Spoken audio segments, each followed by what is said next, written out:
The gift of the Magi. $1.87. That was all. And 60 cents of it was in pennies. Pennies saved 1 and 2 at a time by bulldozing the grocer and the vegetable man and the butcher until one's cheeks burned with the silent imputation of parsimony that such close dealing implied. 3 times Della counted it. $1.87. And the next day would be Christmas. There was clearly nothing to do but flop down on the shabby little couch and howl. So Della did it, which instigates the moral reflection that life is made up of sobs, sniffles, and smiles, with sniffles predominating. While the mistress of the house is gradually subsiding from the first stage to the second, take a look at the home. A furnished flat at $8 per week.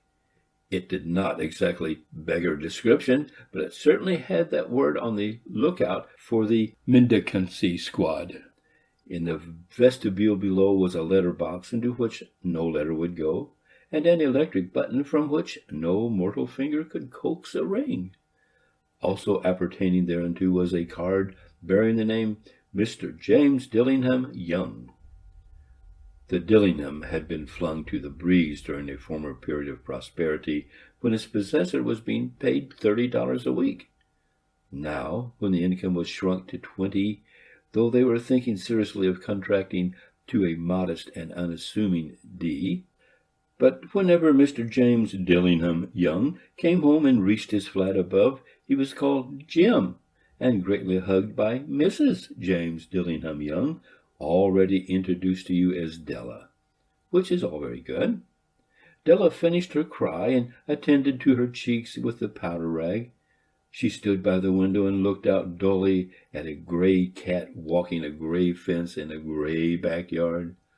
Tomorrow would be Christmas Day, and she had only $1.87 with which to buy Jim a present.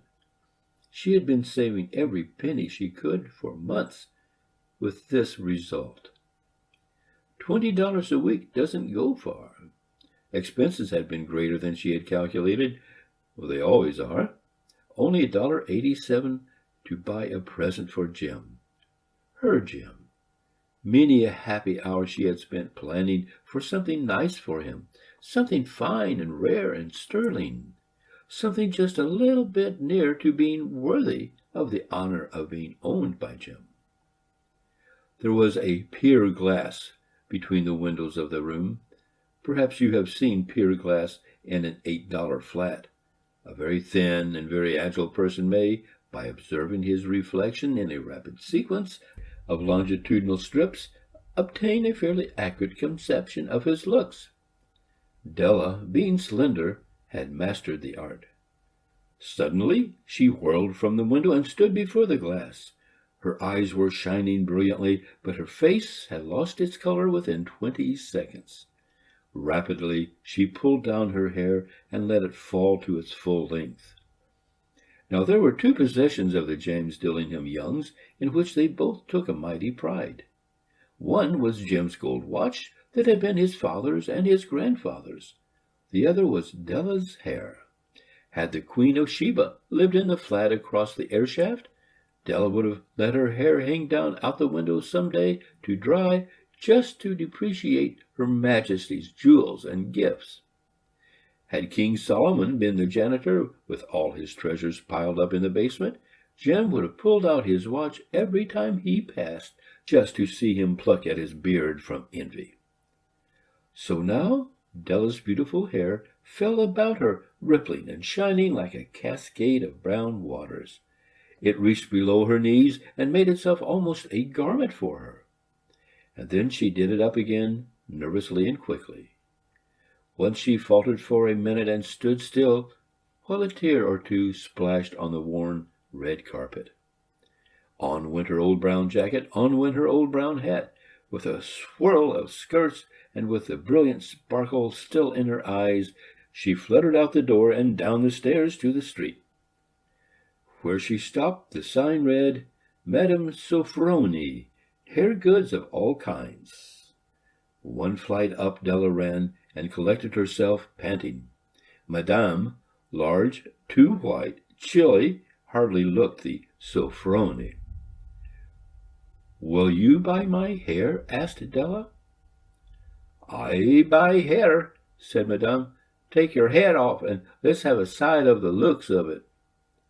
Down rippled the brown cascade. $20, said Madame, lifting the mass with a practised hand. "Give it to me quick," said Della. Oh, and the next 2 hours tripped by on rosy wings. Forget the hashed metaphor. She was ransacking the stores for Jim's present. She found it at last. It surely had been made for Jim and no one else. There was no other like it in any of the stores. She had turned all of them inside out.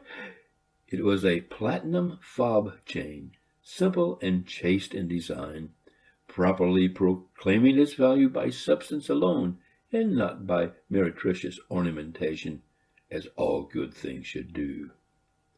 It was even worthy of the watch. As soon as she saw it, she knew that it must be Jim's. It was like him, quietness and value. The description applied to both. $21 they took from her for it, and she hurried home with the 87 cents. With that chain on his watch, Jim might be properly anxious about the time in any company. Grand as the watch was, he sometimes looked at it on the sly on account of the old leather strap that he used in place of a chain. When Della reached home, her intoxication gave way a little to prudence and reason. She got out her curling irons and lighted the gas and went to work repairing the ravages made by generosity added to love, which is always a tremendous task, dear friends, a mammoth task. Within 40 minutes her head was covered with tiny, close-lying curls that made her look wonderfully like a truant schoolboy. She looked at her reflection in the mirror long, carefully, and critically. "If Jim doesn't kill me," she said to herself, "before he takes a second look at me, he'll say I look like a Coney Island chorus girl. But what could I do? Oh, what could I do with $1.87? At 7 o'clock the coffee was made, and the frying pan was on the back of the stove, hot and ready to cook the chops. Jim was never late. Della doubled the fob chain in her hand and sat on the corner of the table near the door that he always entered. Then she heard his step on the stair away down on the first flight, and she turned white for just a moment. She had a habit of saying a little silent prayer about the simplest everyday things. And now she whispered, "Please, God, make him think I am still pretty." The door opened, and Jim stepped in and closed it. He looked thin and very serious. Poor fellow, he was only 22, and to be burdened with a family. He needed a new overcoat, and he was without gloves. Jim stopped inside the door, as immovable as a setter on the scent of quail. His eyes were fixed upon Della, and there was an expression in them that she could not read, and it terrified her. It was not anger, nor surprise, nor disapproval, nor horror, nor any of the sentiments that she had been prepared for. He simply stared at her fixedly, with that peculiar expression on his face. Della wriggled off the table and went for him. "Jim, darling," she cried, "don't look at me that way. I had my hair cut off and sold because I couldn't have lived through Christmas without giving you a present. It'll grow out again. You won't mind, will you? I just had to do it. My hair grows awfully fast. Say Merry Christmas, Jim, and let's be happy. You don't know what a beautiful, nice gift I've got for you." "You've cut off your hair?" asked Jim laboriously, as if he had not arrived at that patent fact yet, even after the hardest mental labor. "Cut it off and sold it," said Della. "Don't you like me just as well anyhow? I'm me without my hair, ain't I?" Jim looked about the room curiously. You say your hair is gone? He said, with an air almost of idiocy. You needn't look for it, said Della. It's sold, I tell you. Sold and gone, too. It's Christmas Eve, boy. Be good to me, for it went for you. Maybe the hairs of my head were numbered, she went on with a sudden serious sweetness, but nobody could ever count my love for you. Shall I put the chops on, Jim? Out of his trance, Jim seemed quickly to wake. He enfolded his Della. For 10 seconds, let us regard with discreet scrutiny some inconsequential object in the other direction. $8 a week or $1 million a year. What is the difference? A mathematician or a wit could give you the wrong answer. The Magi brought valuable gifts, but that was not among them. This dark assertion will be illuminated later on. Jim drew a package from his overcoat pocket and threw it on the table. Don't make any mistake, Della, he said, about me. I don't think there's anything in the way of a haircut or a shave or shampoo that could make me like my girl any less. But if you'll unwrap that package, you may see why you had me going a while at first. White fingers and nimble tore at the string and paper, and then an ecstatic scream of joy, and then, alas, a quick feminine change to hysterical tears and wails, necessitating the immediate employment of all the comforting powers of the lord of the flat. For there lay the combs, a set of combs, side and back, that Della had worshipped long in the Broadway window. Beautiful combs, pure tortoise shell with jeweled rims, just the shade to wear in the beautiful, vanished hair. They were expensive combs, she knew, and her heart had simply craved and yearned over them without the least hope of possession. And now they were hers, but the tresses that should have adorned the coveted adornments were gone. But she hugged them to her bosom, and at length she was able to look up with dim eyes and smile and say, "My hair grows so fast, Jim." And then Della leaped up like a little singed cat and cried, "Oh, oh!" Jim had not yet seen his beautiful present. She held it out to him eagerly upon her open palm. The dull, precious metal seemed to flash with a reflection of her bright and ardent spirit. "Isn't it dandy, Jim? I hunted all over town to find it. You'll have to look at the time 100 times a day now. Give me your watch. I want to see how it looks on it."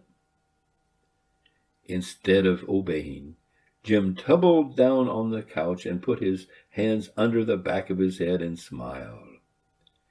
"Dell," said he, "let's put our Christmas presents away and keep 'em a while. They're too nice to use just at present. I sold the watch to get the money to buy your combs. And now, suppose you put those chops on."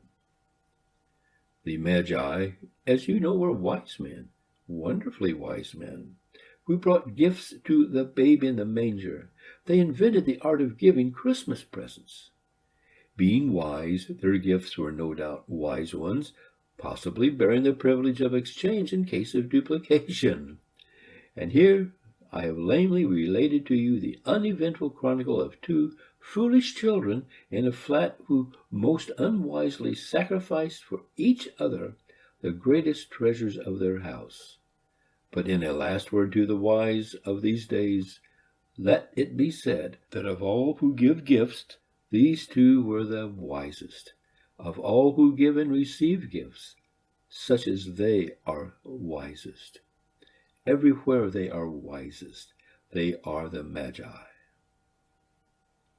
End of The Gift of the Magi